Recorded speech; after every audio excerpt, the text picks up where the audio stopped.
The stars were dying in the cold reaches of the galaxy. Fire fell from orbit as giant ships loomed overhead.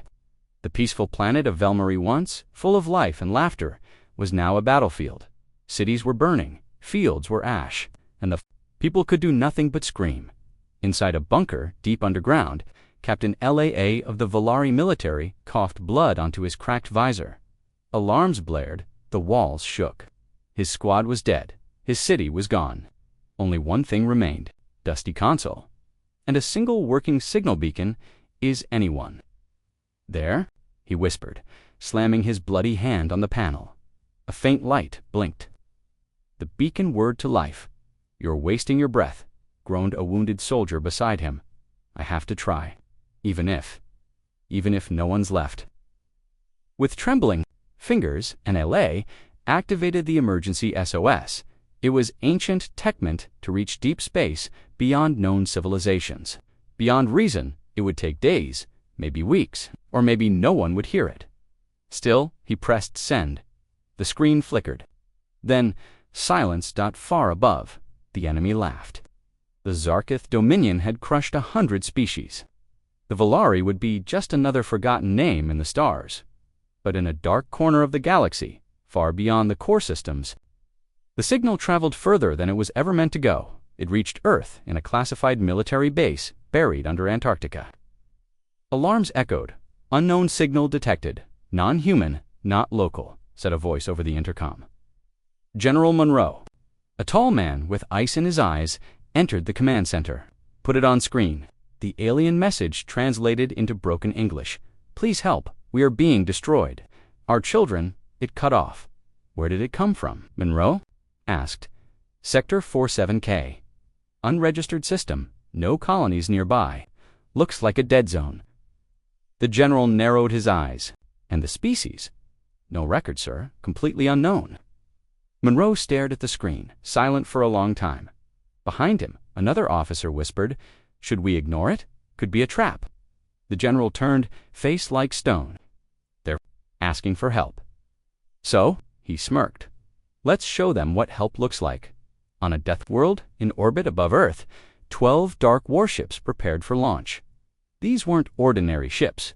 They were part of Project Iron Howla classified, fleet built in secret.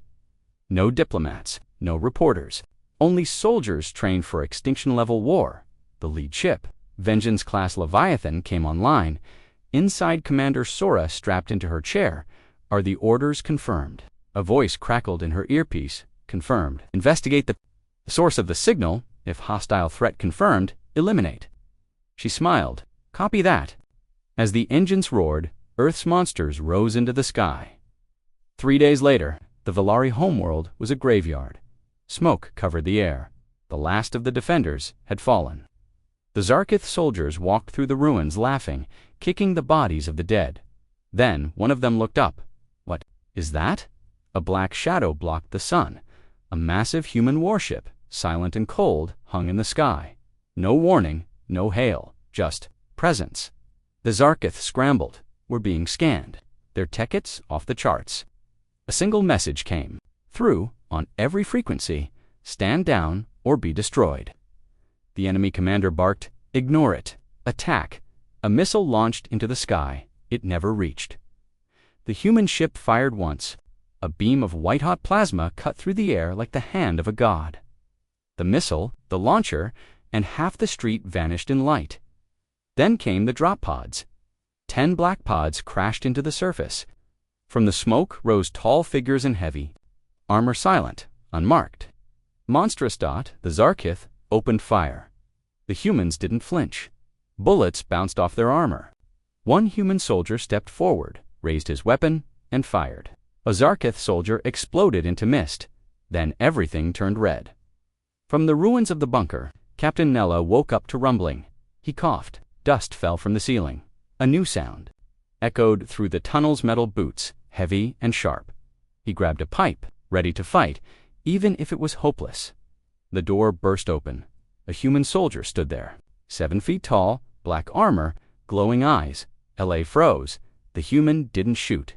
It spoke. Its voice was calm. "Cold. You sent the signal." LA nodded slowly. "Why?" "Yes. Are you here to help? The soldier looked down at him, quiet for a moment. Then he answered, No. LA's heart stopped. The soldier raised his weapon not at him, but past him, toward the surface. We're here to punish. Hours later, the human fleet left orbit. The Zarkith forces were gone. Their ships destroyed. Their command centers melted. Not a single enemy left alive. On the ground, the Velari survivors gathered in silence. They looked at the burned sky, where the black ships had vanished. One child asked, Who were they? L.A. stood quietly, remembering the soldier's voice. They weren't heroes, he said. They were something else. What then? He looked up at the stars. Monsters, he whispered, and thanked the stars. They were on our side. The stars above Velmari were quiet again, but the silence felt heavier than war.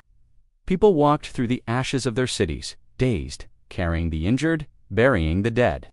They looked up often, toward the sky, as if expecting something to return. Nothing did. The black warships had come and gone like a storm in the capital ruins. Captain Laa stood on a broken balcony, looking across the destroyed skyline. A reporter from the Velari Tribune approached him. Captain, she said gently, you survived the first contact. You saw them. What were they like? He turned slowly. His eyes were red, tired. They were not angels. Then what? He paused. Hunters, killers, machines wearing human skin. But they didn't kill us, only those who hurt us. But they saved us, didn't they? He nodded once. Yes, but not like heroes do. They came for blood. Far from Velmari, on the edge of a dark nebula, the human warship Leviathan floated in silent orbit around a dead moon. Inside the ship, Commander Sora stood in the war chamber, reviewing battle footage. Each screen showed precision. Every human soldier moved like they were born for war. No hesitation, no fear, just calculation and fury. Behind her, General Monroe's hologram flickered to life. You've confirmed the enemy threat, he asked. Yes, she replied. Zarketh Dominion, slavers, but their command structure is large. Two large Monroes, face darkened. We can't let this spread. If they learn what we did on Velmari, they'll come looking for us. He nodded. Then we make the next move. The Zarkith High Command was already panicking. Their great floating citadel above their homeworld, Emperor Kral slammed a fist onto his throne. You're telling me an unknown species wiped out our forces on Velmari? A nervous advisor stammered, We believe so, sire. The survivors sent reports. But the footage he stopped, unable to explain. Kral snarled, Show me. The room darkened. A holoscreen lit up. A human soldier marched through smoke. He raised a weapon, fired once. An armored Zarkith unit fell like glass. No cover, no survivors. Another clip showed a black warship splitting a battleship in two with a single shot. Kral leaned forward. Who are they? No known record, sire. Their language matches one death world. A death world, Kral hissed. Who gave them ships? No one, sire. They built them. The room went silent. Then Kral smiled. Then we burned their world. Back on Earth, deep inside the Arctic command bunker, alarms screamed. Commander. Sora ran into the war room. What is it? An officer pointed to a screen. Zarkith fleet detected. Jump signatures inbound. 10. No 15 capital ships, headed for Sol System, straight for Earth. She asked. No, not yet. They're scanning. Looking. General Monroe entered with his usual calm. They're hunting, he said softly. They know we exist now. What do we do? He turned to her. We show them who we are. In orbit, above a barren moon, the Zarkith scout fleet scanned the system. Their ships were massive, claw-shaped monsters of metal, bristling with cannons. A young Zarkith officer studied his console. Sir, we have a strange signature. Something's. He never finished the sentence. The ship exploded. Out of the shadows. Earth's war fleet, cloaked. Not one ship. Not 5, but 30. Commander Sora sat aboard the Leviathan. Eyes locked on her display. No warnings, she said. The first Earth ship fired. The lead Zarkith dreadnought cracked in half. Their fleet spun into chaos. We're under attack. One Zarkith commander yelled. From who? No idea. They're invisible until they fire. But it was too late. Missiles rained like meteors. Black pods smashed into hulls. Human soldiers boarded with no mercy. Inside one Zarkith bridge, a human marine tore off his helmet. The Zarkith captain screamed, "What are you?" The soldier leaned in close and whispered, "You asked for heroes." Then he pulled the trigger. After the battle, only debris remained. Earth's warships didn't celebrate. They didn't stay. They simply vanished, jumping to the next sector. Like ghosts. On Earth, General Monroe stood before the War Council. "They sent a scout fleet," he said. "We crushed it." "But they'll send more," said an older counselor. "They will, then we wait." Monroe shook his head. "No, the Valari sent a signal. The universe cried for heroes." And he looked out the window, toward. The stars were answering, not with heroes, with monsters. Meanwhile, on Velmari, something had changed. The people no longer feared the night sky. Not because they felt safe, but because they feared something more than the enemy. Children whispered about the Black Angels. Soldiers painted human helmets on their armor, and deep underground, scientists studied the shattered fragments of a human drop pod. "This metal," one researcher whispered, tapping the hull, "we can't melt it. We can't scratch it. It's not just armor," said another. "It's a message." "What message?" "They wanted us to know this is just the beginning." Across the galaxy, rumors spread like fire. A shadow had awakened in the stars. No one knew their name. No one knew where they came from, but everyone heard the same chilling words. "The Death Worlders are coming." The stars watched in silence. Where once the Zarketh fleet had patrolled boldly, now only silence remained. Their ships were gone, torn apart in the cold black by forces they didn't understand. But the galaxy had seen it. The rumors spread fast. Some called it an unknown species. Others whispered the word Death World. But no one could confirm where they came from, who they served, or why they fought. Only one thing was certain: they didn't take prisoners. On the outer rim of the galaxy, a colony on the planet Yrak heard the whispers. Its people were merchants, peaceful and proud. They traded, not fought, and yet fear grew in their hearts. One merchant, old and wise, leaned over his table and said quietly, "They say a black fleet came from the shadows, that it destroyed an entire war armada without a word." His son scoffed. "Stories, nothing more." The old man shook his head. "No, I saw the footage. The ships moved like hunters. No markings, no flag, only war." Across the table, a diplomat from the Zarketh Empire leaned closer. "And what if they come here?" he asked. The room went quiet. "They won't," said the merchant, "unless we give them a reason." But the Zarketh Empire didn't stay quiet. They burned 3 more peaceful systems just to prove they still had power. They bombed hospitals, crushed resistance, took children as slaves. And that was the mistake, because somewhere in deep space, Earth was listening in a hidden command vessel. Commander Sora stared at the transmission of the attack on a colony named Drellin, civilians screaming, children being dragged, fires rising in the night, her fists clenched. "They didn't learn," she muttered. Beside her, Lieutenant Harlan looked up. "Permission to engage." She nodded. "Not just engage, hunt." The black warships launched again. This time, no warnings, no announcements. They dropped from hyperspace directly above the Zarkath slave hub on the planet Eryx Prime. Darkened, Zarketh guards shouted as the sun vanished behind the silhouette of Leviathan. Then the Earth fleet fired. Silently, ruthlessly. Orbital cannons sliced through defensive towers. Drop pods rained like black meteors. ".1 Zarketh!" General screamed into the comms. "Who are they? Where are our reinforcements?" But there were no reinforcements, only silence and death. Down on the surface, the prison gates blew apart. A human strike team stormed the corridors. Their weapons made no sound, but their steps echoed like thunder. A young Valari, boy barely 10 years old, hid under a metal crate. Shaking Dot, then the sound of boots stopped near him. He looked up. A tall figure stood there, black armor, red visor, a monster. The human knelt down. The boy flinched, but instead of hurting him, the soldier reached out and gently lifted him up. "You're safe now," the voice said. The boy didn't understand the words, but he understood the tone. He began to cry.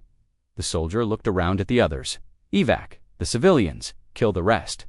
On a Zarketh dreadnought nearby, Admiral Krovic watched in rage as his fleet fell apart. "They're animals," he roared. "Savages." "No, sir," his tech officer whispered, eyes wide in fear. "They're worse than that." "What do you mean?" The tech officer showed the data screen. "They don't jam our comms. They don't shield their signals. They want us to see. They want us to fear." Krovic swallowed. "Where are they from?" "Earth." Krovic blinked. "That cursed death world." The tech nodded. "They're not here to protect. They're here to punish." Back on Earth, news of the rescue operation was hidden from the public. Everything was classified. No one outside the War Council knew what the Death Worlders were doing. But inside the Arctic bunker, Monroe smiled as he read the reports. "Thousands freed," he said aloud. "0 human casualties. 17 enemy warships destroyed." A junior officer hesitated. "Sir, don't you think the Galaxy will fear us for this?" Monroe stood slowly, walked to the glass, looked out at the endless snow. "They should," he said. Meanwhile, on Velmari, Captain Eloy stared at the stars again. A new moon had appeared, one made of metal, a human. Observation satellite. Velmari scientists had begun receiving coded messages from it. Lessons, maps, warnings. It was Earth's way of saying, "We're still watching," L.A. whispered to himself. They didn't come for thanks. They came for justice. At that moment, a child ran to him, excited. "Captain, the humans are back. They're visiting." He blinked. "Visiting? Yes. A human transport ship just landed outside the city. They say they brought gifts." Enla hesitated. Gifts. Outside the ruined capital, a small black transport sat in silence. From its ramp, 2 human soldiers emerged, one tall, one shorter, but both armored. Behind them, a large crate. L.A. approached slowly, careful not to offend. "Are you here?" "To help again?" he asked. The taller soldier spoke through a translator. "Not this time. You're safe now then." "Why are you here?" The soldier tapped the crate. "To return something that belongs to you." He opened it. Inside were dozens of small items, family necklaces, toys, tools. Items stolen by Zarkith forces from Valari homes, recovered by human troops during the raid. LAS stared, eyes wet. "You remembered." The soldier turned to leave. "We never forget." That night, under a clear sky, the Valari lit fires in honor of their lost ones, and the monsters who had saved what remained. Children wore carved masks of the Death Worlders, not to fear them, but to remember them. One child asked, "Will they come again?" His mother smiled. "Only if the stars cry for help once more." And in the dark corners of space, far from any sun, the Death Worlders waited. Their ships moved without sound. Their names were never spoken. But when tyranny rose, they answered. The stars hadn't shifted. No supernova, no solar flare. It was the fire raining down from orbit. Earth's war fleet had arrived at first. The Zarkith slavers on the surface believed it was just a meteor storm. Their sensors had picked up no enemy signals, no warp trails, nothing. Then came the first impact, and the second. Half the city was on fire. Zarketh Commander Varric stood on a black marble balcony overlooking the central slave processing facility. Bright orange light reflected off his armor. "What in the pits is going on?" His own feet? "We're under attack, Commander." "From who?" I don't know. They appeared out of nowhere. No broadcast, no warnings. They're just dropping fire." Varric's sharp teeth showed in an ugly sneer. "No one attacks. Erix Prime, prepare the orbital cannons." But it was already too late by the time the orbital cannons turned skyward. Most had stopped crying days ago, and fear had stolen their tears. Suddenly, a loud roar thundered above them. Something massive had landed outside the fence. The guards shouted, weapons clanked, panic spread. Then silence, and then crack. The fence blew apart in a shower of sparks. The children screamed and backed into the far wall. One small girl peeked through the smoke. A figure stood at the edge of the broken gate. It was twice the height of the guards, covered in black armor that shimmered in the firelight. Its face was hidden behind a helmet, glowing faintly with red eyes. It took one step forward. The guards opened fire. The bullets bounced off its armor like dust on steel. The creature raised one arm, and with a deep mechanical whir, a weapon unfolded. From its wrist, gone. The armored figure stepped into the cage area. The children screamed louder than the figure. spoke not in Valari, not in Zarkith, but the tone was gentle. You're safe now. High above the planet, the Leviathan observed the battle from orbit. Commander Sora stood at the central display screen, her hands folded behind her back. Dozens of red enemy icons flickered across the maps, slowly disappearing one by one. How's the sweep? Resistance is light. Enemy command is scrambling, but not organized. And the civilians, we've already secured over 2,000. Sora nodded. Send medical transports to the surface, and tell the units to leave one structure standing. Harlan frowned. Which one? Headquarters. We'll let them know we were here. Now he was running confused and terrified. Where are the ships? Where's the fleet? No one answered. Every screen he passed showed chaos, explosions, cameras going dark, screams from his own men. Then came the final insult. A new signal appeared on the base monitors. A human face. It wasn't wearing a helmet. It was calm.cold. The voice spoke clearly in the Zarkith tongue. You stole children. You enslaved the innocent. You hurt the weak. And now you will pay. And then the screen exploded in static. Varrock didn't make it to the exit. A single human marine was waiting for him at the corridor's end, command center of his star citadel. One of his generals approached nervously. Sire, we've lost contact with Erix Prime. The Emperor turned slowly. Lost. How? All systems, all channels. Silence. He narrowed his eyes. They attacked again. Who, sire? The Death Worlders. Silence filled the room. Another general whispered, Shall we retaliate? With what? Snapped the Emperor. We don't even know where they're from. We traced their signal. Death World, classification, Earth. The Emperor stared at the glowing star map. Send a message, he growled. To whom? He turned, eyes filled with rage, to the entire galaxy. Across the galaxy, they are beasts, shadows that burn.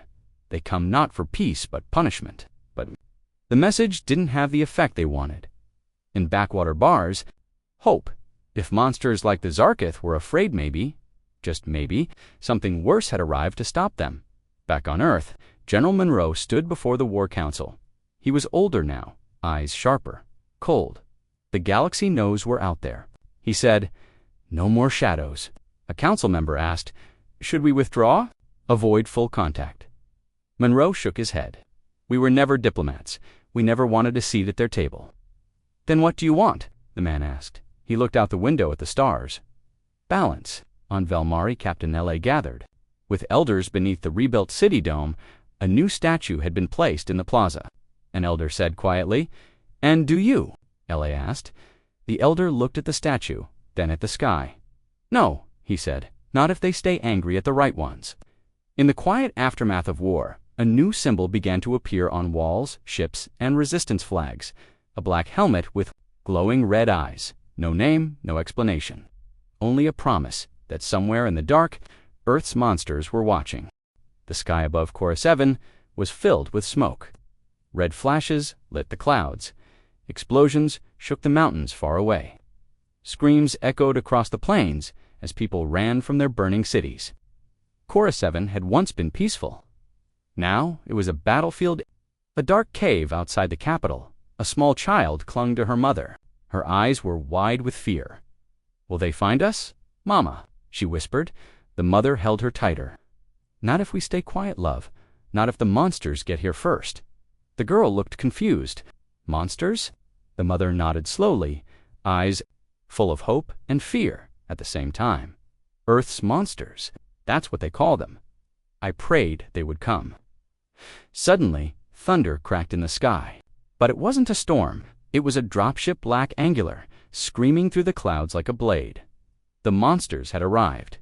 Captain Rhea Caden stepped out of the Earth Federation. Her boots slammed into the dirt with purpose. Behind her, 15 armored giants followed, each of them 7 feet tall. Armed with railguns and coated in adaptive armor that shimmered with dark blue light. Secure the perimeter, she ordered. Soldier named Diaz scanned the hills through his HUD. Civilians and hostiles scattered. Orders: save the first, erase the second.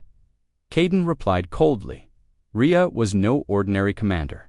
She had led the infamous Unit 9 through the Hive Wars and the Broken Moon Rebellions. Her enemies called her a monster because she didn't flinch, she didn't negotiate. She finished wars. The Earth Federation didn't send peacekeepers anymore. They sent RIA, command, send full scan. Data. A voice replied, hostile force is called the Garnock Swarm, hive-based, biomechanical, no known diplomatic channels. Kill on sight? Copy, Kaidan said, her voice flat. She turned to her team. You heard it, burn the nests, free the cities. No mercy, the team fanned out. Railguns charged with a sharp hum. Rockets locked in, scanning for targets. Minutes later, the battle began. The Garnock burst from the forest-twisted creatures with metal claws and burning green eyes. They moved like insects, but struck like machines. One lunged at Kaidan. She ducked, spun, and fired. Its head exploded. Another monster tried to flank her squad, but Private Rook lit it up with a thermal lance, setting the jungle ablaze. Monsters fighting monsters, Rook muttered. That's why they sent us, Kaidan answered, moving forward through the flames. Because we're the worst thing these bastards will ever see. In the capital, the governor watched the battle from a hidden command room. His guards were dead. Only one advisor remained. They're winning, the advisor said in shock. The humans, they're actually winning. The governor leaned forward. Not humans, he whispered. Monsters. The kind of monsters you beg for when you're desperate enough. His screen showed Rhea Kaidan crushing a Garnock leader beneath her armored boot. Blood and oil splashed across her visor. They don't come to save you, the governor said. They come to end the thing that tried to break you. Hours passed. The sky grew dark again, but this time it wasn't from fire. It was smoke from dead Garnock hives. The Earth forces moved from city to city, hive to hive. No hesitation, no surrender. Just destruction. Kaidan stood over the final nest, her railgun. Still smoking. Mission complete, she reported. Command responded. Understood. Extraction inbound. Excellent work, Kaidan. As the dropship arrived, Kaidan looked around. Civilians began stepping out of hiding. Some clapped, some cried. Most just stared in silence. One child ran up to her. Are you one of the monsters? He asked softly. She looked down at him, tired but calm. Yeah, kid, I am good, he said. We needed one. That night, the people of Chorus 7 watched the Earthships rise into the sky, but deep down, every survivor knew one truth. When the universe begged for heroes and none came, Earth didn't send angels, they sent nightmares, and the monsters saved the day. The silence in the command deck was thick, the kind of silence that comes before a storm. Captain Alina Morrow stood in front of the main screen, arms crossed, eyes cold. The glowing image of the alien signal flickered on the hollow map. Repeat. What you just said, she ordered. Lieutenant Vega cleared his throat. We've received a second distress call, same planet, but this time, it's not a cry for help, it's a warning. Alina narrowed her eyes. A warning? Yes, ma'am. It says, do not come. This world is lost, turn back, or be destroyed like the others. A tense silence followed behind her. Commander Holt muttered, sounds like they've been taken. Or someone else doesn't want us there. They know we're coming, Alina whispered, and they're scared. She turned to the rest of the crew. Prep the drop teams. We land in 1 hour. The planet was called Ravelin 4, once a peaceful colony of the Kralix people artists, scientists, farmers. Now it was a graveyard. As the human fleet descended into the atmosphere, dark smoke covered the sky. Whole cities were burned to ash. Trees stood like charred skeletons. Alina led the ground team herself, unarmored soldiers, each one a product of Earth's brutal military program. No hesitation, no fear. They moved through the ruins. No signs of life, just destruction. Eyes sharp, Alina said over the comms. Whatever did this is still here. Suddenly, Private Wren stopped. Captain, over here, the team gathered. Around a massive crater, in the center, lay the remains of something strange. It wasn't alien, it wasn't machine, it was something in between. Half organic, half metal. Its body pulsed with dead energy. What the hell is that? Holt whispered. Known species, Vega replied, scanning. Not even in galactic records. This thing isn't from the Council, or anywhere else we've seen. Then who sent it? Before anyone could answer, a screech tore through the air. They turned just in time to see a creature leaping from rooftops, 6 legs, glowing eyes, and a mouthful of serrated teeth. Guns blazed. Bullets ripped into the thing, tearing it apart mid-air. But then 3 more appeared. Then 5, then 10. "Form up," Alina shouted. "They're hunting us." The team fell back into a burned-out building. "They're not random," said between breaths. "They're coordinated. They're planning, like a hive," Vega added. "But smarter, faster.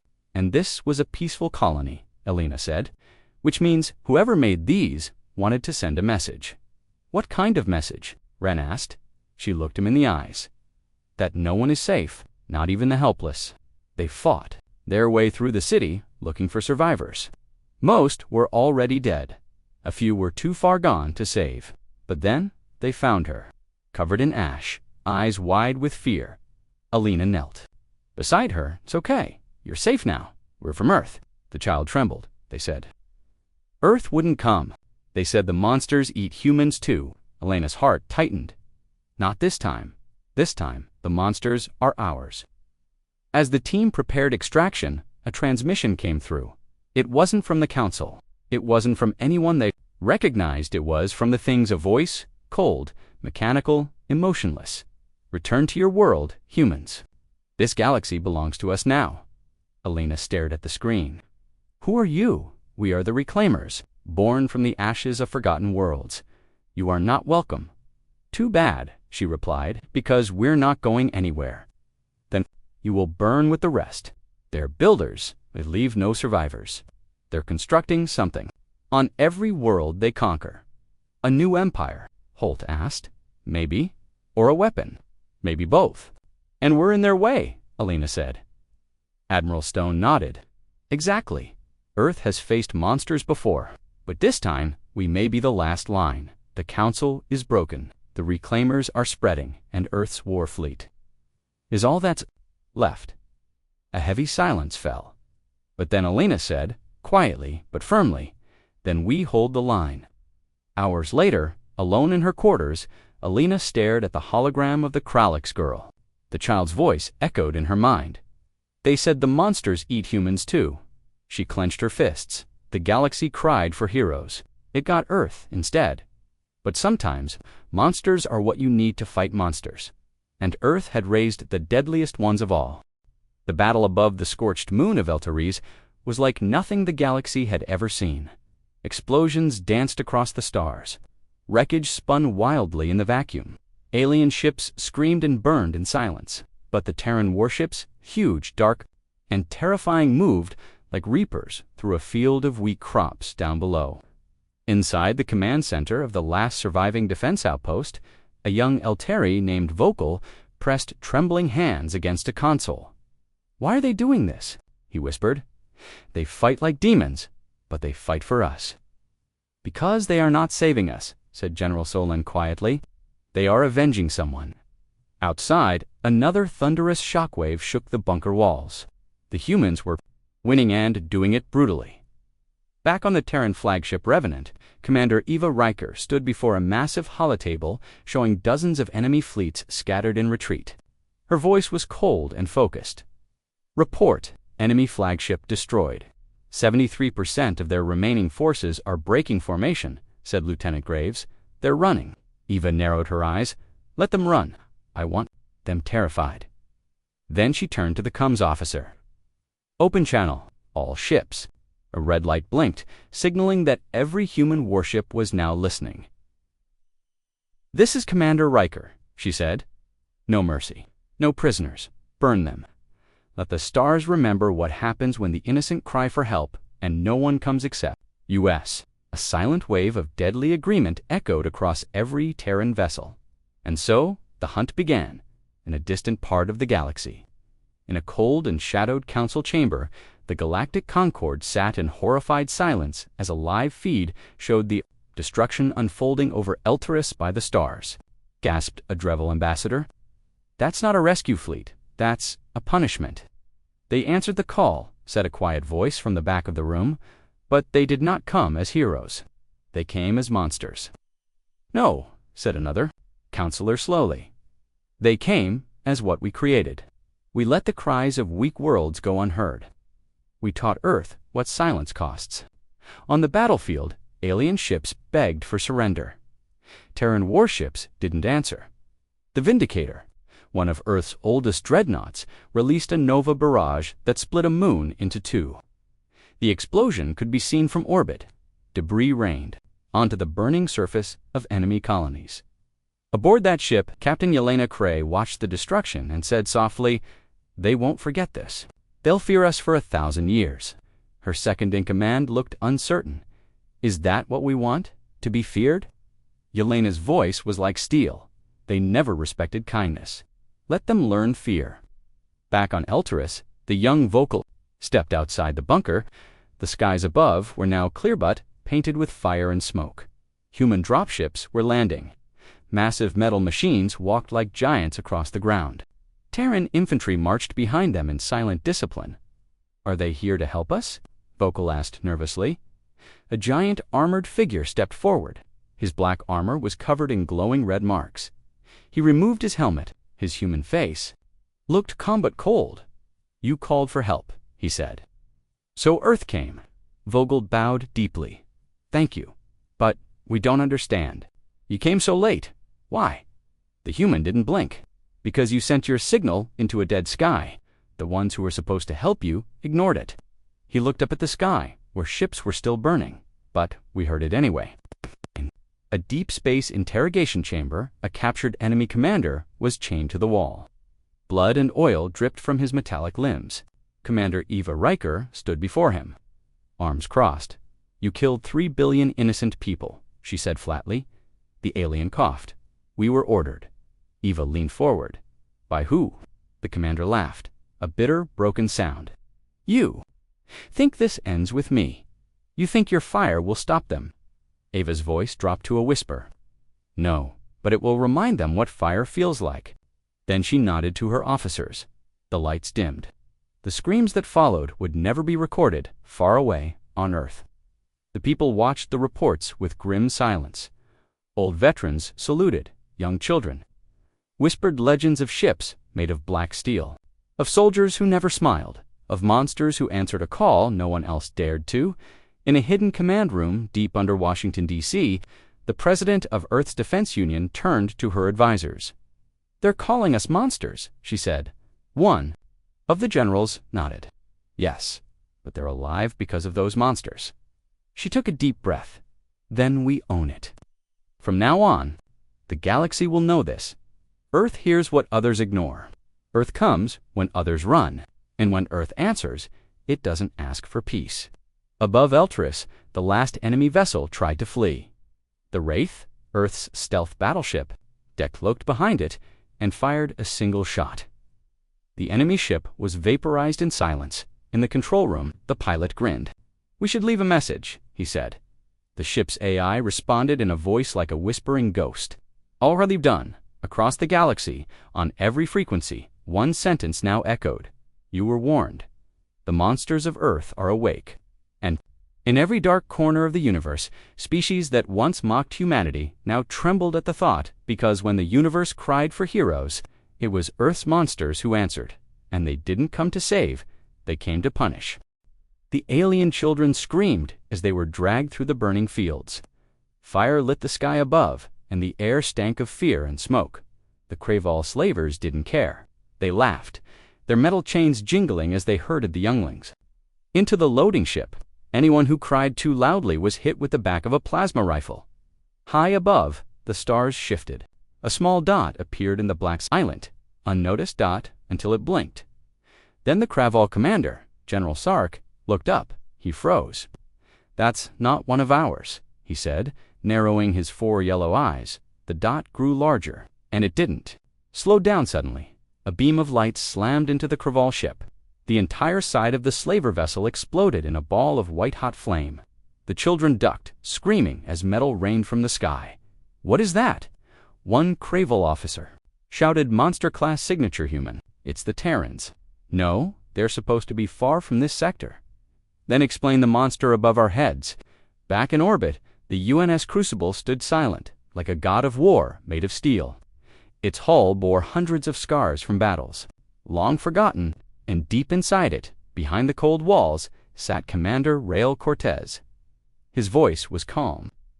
Stargus, targets confirmed, Craval's slaver camp. Civilian hostages detected, high probability of children. No planetary defense grid. Orderous. Rael narrowed his eyes. Monsters don't ask for permission. Prepare on weapons. Lock onto every heat signature. Yes, sir. Rael leaned forward. This galaxy called for heroes, but we weren't. Born to be that, we were made to do what others won't. Fire. The valley erupted. Plasma struck Craval gunships mid-air. Drones rained from the sky like flaming birds. The ground cracked from the shockwaves. The monsters of Earth had command. They didn't speak. They didn't negotiate. They ended. The Craval tried to run, but there was no sky left to escape to. Their ships burst one after another as railguns tore through metal like paper. Mechs dropped from orbit in black pods, each one as tall as a building. They walked through walls, grabbed slavers with mechanical claws, and crushed them like insects. One Craval slaver begged, "We surrender. Don't kill us." But the mech only scanned him. Confirmed, child trafficker. Crime against life. The machine raised its fist, slammed dot. The screams stopped. On the ground, one of the Terran strike teams moved through the ruins. Sergeant Lena Morales led the squad, her armor painted dark red, her helmet shaped like a beast. She kicked open a door tucked inside. 3 alien children huddled behind boxers, shaking in fear. She knelt down and removed her helmet. Her voice was soft. "Hey, you're safe now." A small creature with silver skin peeked out. You're one of the monsters." Lena gave a tired smile. "That's what they call us, huh? Maybe we are. But we're your monsters now." The child ran into her arms. On the bridge of the UN's Crucible, Rael received the transmission. All civilians secured, 0 friendly casualties. Enemy base is gone. Rael didn't smile. He only nodded. "Good." The comms officer turned. "Sir, we're receiving a message from the Galactic Council. They're demanding we explain this." Operation Rael raised an eyebrow. "Explain." "Yes, sir. They say we weren't invited, that this was a violation of interstellar law." Rael stared out the window. "Let them file their paperwork. But we didn't come to play politics. We came because no one else would." In a distant council chamber, diplomats from dozens of alien races argued. Holograms of the destroyed Craval base lit the room. "They're dangerous. They act without orders. They destroyed an entire colony. They saved hundreds of children. But they didn't ask." An old Valari senator slammed the table. "You cry for heroes, then fear what answers. Earth did not come to be liked. They came because we failed." "Silence. They are not heroes. No, they are monsters. But they are our monsters now." Back on the surface, the children sat around a campfire built by the Terran soldiers. They were safe, clean, fed. A little boy looked up at Lena. "Will they come back?" Lena stared into the flames. "No, not while we're watching." Another child asked, "Are you going to leave now?" "We always leave," she said softly, "but not before we teach you how to fight back." Above the planet, the UNS Crucible powered its engines. Another signal had come in, another cry for help, another world under threat, and Earth's monsters were already moving. They didn't need thanks. They didn't wait for applause. They only listened for screams. And when they heard them, they answered with fire. The battlefield smelled like fire and blood. Ash drifted down like snow over the ruined plains of Velthor Prime. Craters burned with glowing heat. Alien bodiesum crushed, some burned, others torn apart lay, scattered across the cracked earth. James Black moved through the smoke with quiet steps. His armor hissed softly with each breath. His squad followed him, silent, alert, deadly. They had come here to save lives. Instead, they had walked into a trap. "They're gone," whispered Lieutenant Rika, her voice trembling. "All of them. They were waiting for us. They wanted us to come," Black replied coldly. "And now they've seen what that costs." Behind him, the monsters of Earth stood tall. Not beasts, not aliens, not even machines. Humans, battleborn, warforged, deathworlders. The enemy had lured the Earth Strike Force in with a fake distress signal. It wasn't the first time someone had tried, but this time they had added children's screams to the signal. That was a mistake. When the message was received, humanity didn't send diplomats. They sent monsters. Black knelt beside a ruined alien war machine. Its legs were crushed, its weapons melted, and its Pilota 6-eyed Draven officer was frozen mid-scream. Fused to his seat by heat and force, this wasn't just a fight, whispered Rika, still shaken. It was a slaughter. Black nodded. They begged for heroes. But we came. Instead, from above, the Terran dreadnought Oblivion's hand blocked the sun like a judgment. Its cannons were still warm. Suddenly, a voice crackled in their coms. This is command. We've intercepted a new signal. Enemy fleets are moving toward Sector 19. Civilians present. You're closest. Understood? We'll move, sir. Rika looked up at him. We've lost half our squad, and they'll lose 10 times that before this ends. He turned to the rest of his team. Reload every rail cannon. We burn everything in our way. In the enemy fleet, Admiral Vater watched in horror as another scout ship failed to return. Reports were silent, static, destroyed. They're not fighting like soldiers, he hissed. To his bridge crew, they're fighting like something else. One officer spoke, nervous and unsure, like monsters. Sir, Vater slammed his fist on the console. No, monsters have fear. These things, these humans, they have nothing to lose. And nothing to forgive. Suddenly, an alert rang out across his ship. New contacts, multiple Terran signals. Ships. Exiting warp, Vater turned to the display. Ships. So many ships. Some were shaped like daggers, others like steel beasts. They didn't just fly, they hunted. This wasn't supposed to happen, he muttered. We were promised the humans would break, but they hadn't. They had answered a cry for help, not with mercy, but with fury. Back on Velthor Prime, Colonel Black and his squad stood at the edge of the landing zone. Gunships roared behind them. The ground shook. One soldier, bloodied but alive, limped over. Sir, message from command. They say, the universe is watching? Let them watch, Black growled. Let them see what happens when monsters fight for the weak. He raised his helmet. The Terran skull emblem gleamed in the red light. Because this time, we're not here to save the day. Looked toward the stars. We're here to end the war. The sky above Goran Prime was black with ash.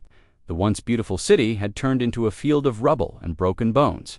Fires burned high, screaming winds blowing dust and smoke through empty streets. In the center stood a tall tower, cracked and shaking, but still standing.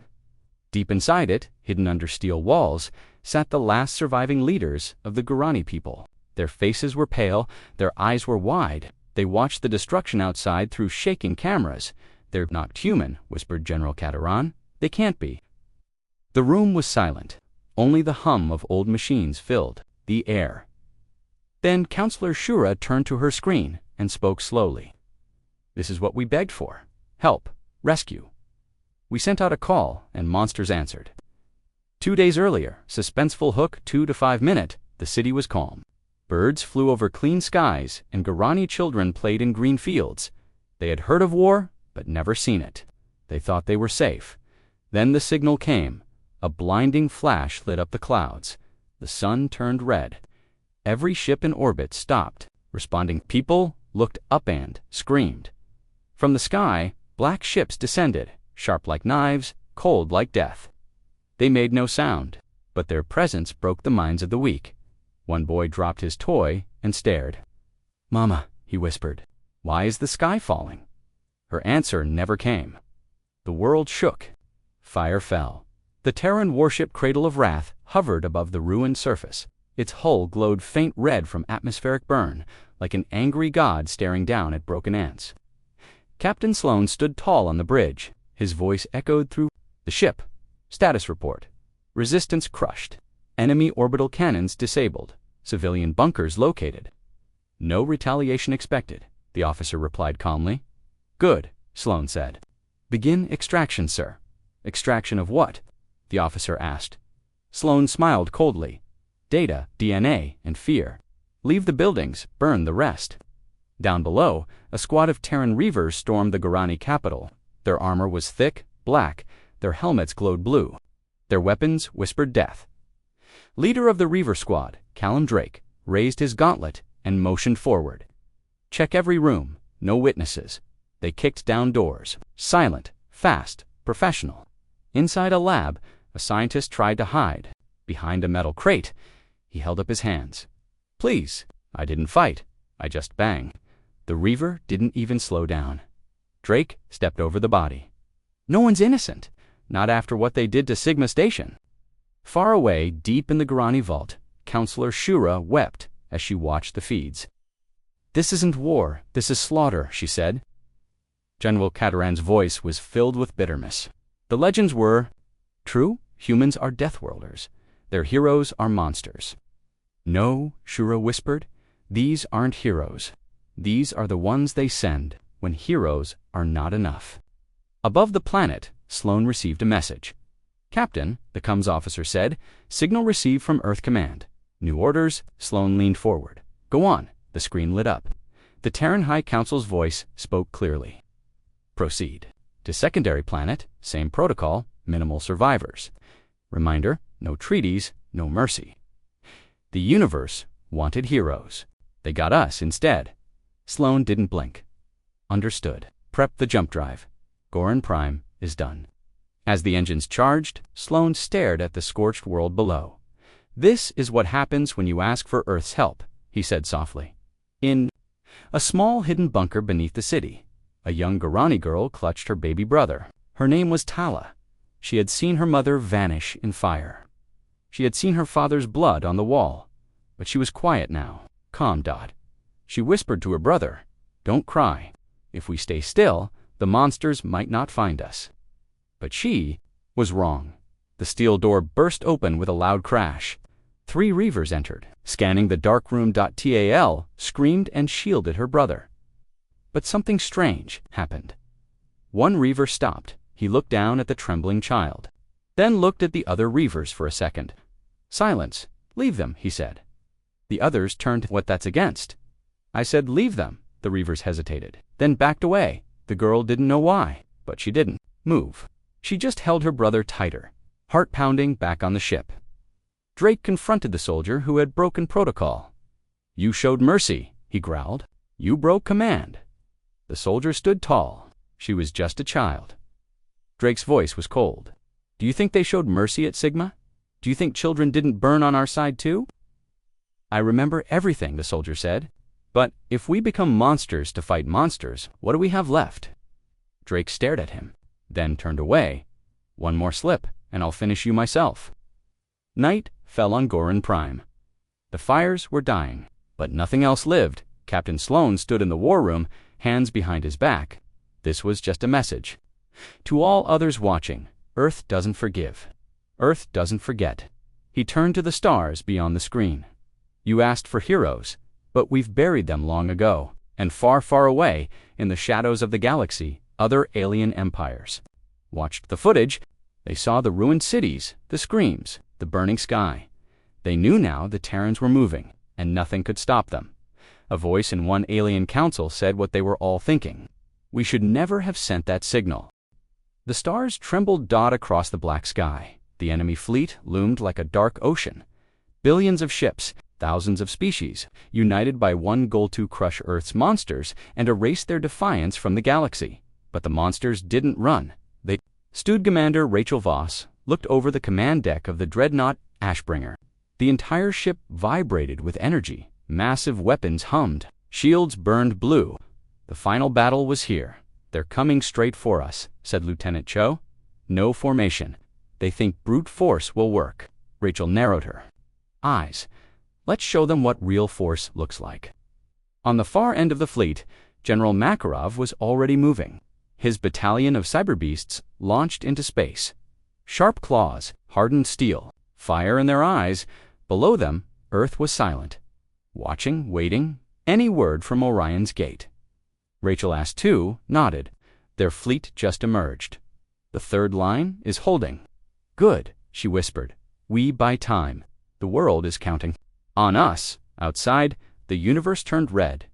Energy beams lit the sky. Explosions tore through the darkness. Ships collided.